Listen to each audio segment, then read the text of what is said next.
Welcome back. Now I'm joined by North London motoring journalist Shahzad Sheikh, who's known by his YouTube handle, the BrownCarGuy, as I can tell from his cap. And he continues to investigate the Outer London extension of the ultra-low emission zone. Shahzad's even written a novel titled The Ulez Files, In the War on Motorists, Every Mile Could Be a Lie. He joins us now underneath one of Central London's original Ulez cameras in Shoreditch.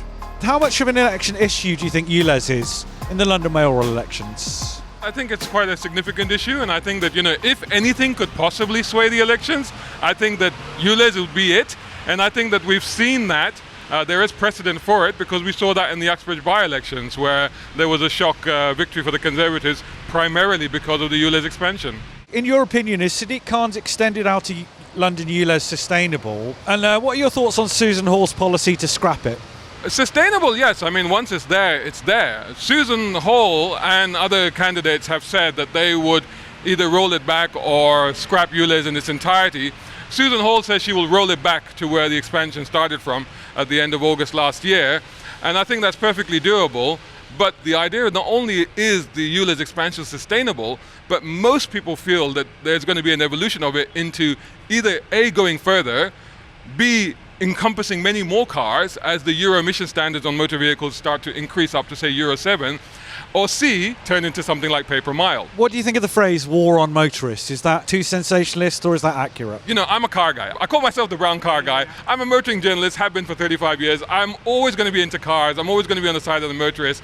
And I think that from that point of view, it does feel a little bit like there has been a sustained war on motorists, not just with Ulez, but just the rising costs. I mean, I was reading a report this morning about many motorists thinking about whether or not motoring was continuing to be feasible for them, considering how expensive insurance has got right now.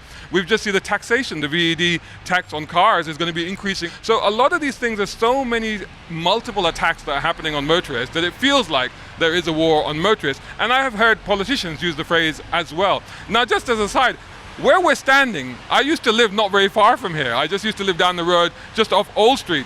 My Sunday morning drive in my Supra at the time, this is the early 90s, used to be around this area. It was perfectly possible to drive in London, to cruise around in London, to actually have a really enjoyable drive.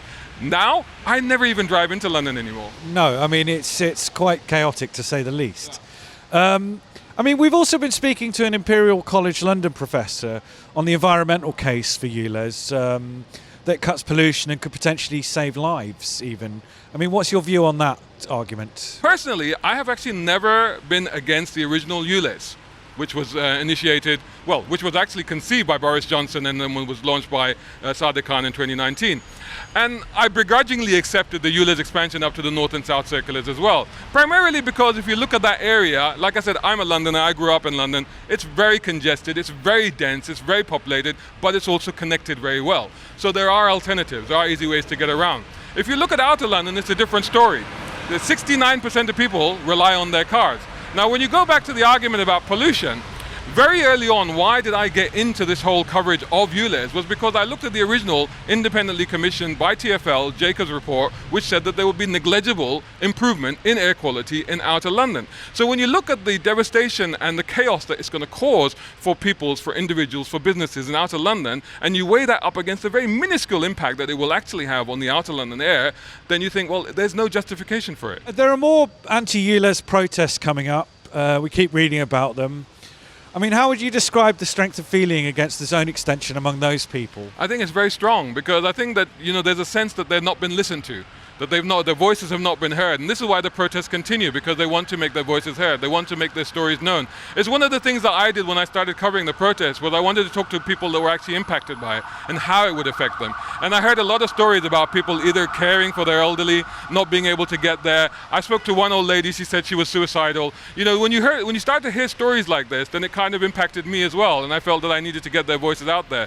The strength of feeling still remains strong. A lot of people have moved on, to be fair, because that's what happens. People move into newer cars, they move into compliant cars, but it still impacts a lot of people. A lot of older people have been impacted adversely because a lot of them bought what they thought would be their last car. They were told by Gordon Brown to go out and buy diesel because it was good for the environment, and they bought that as their last car, and now they're kind of stuck with it and they can't afford to get another car.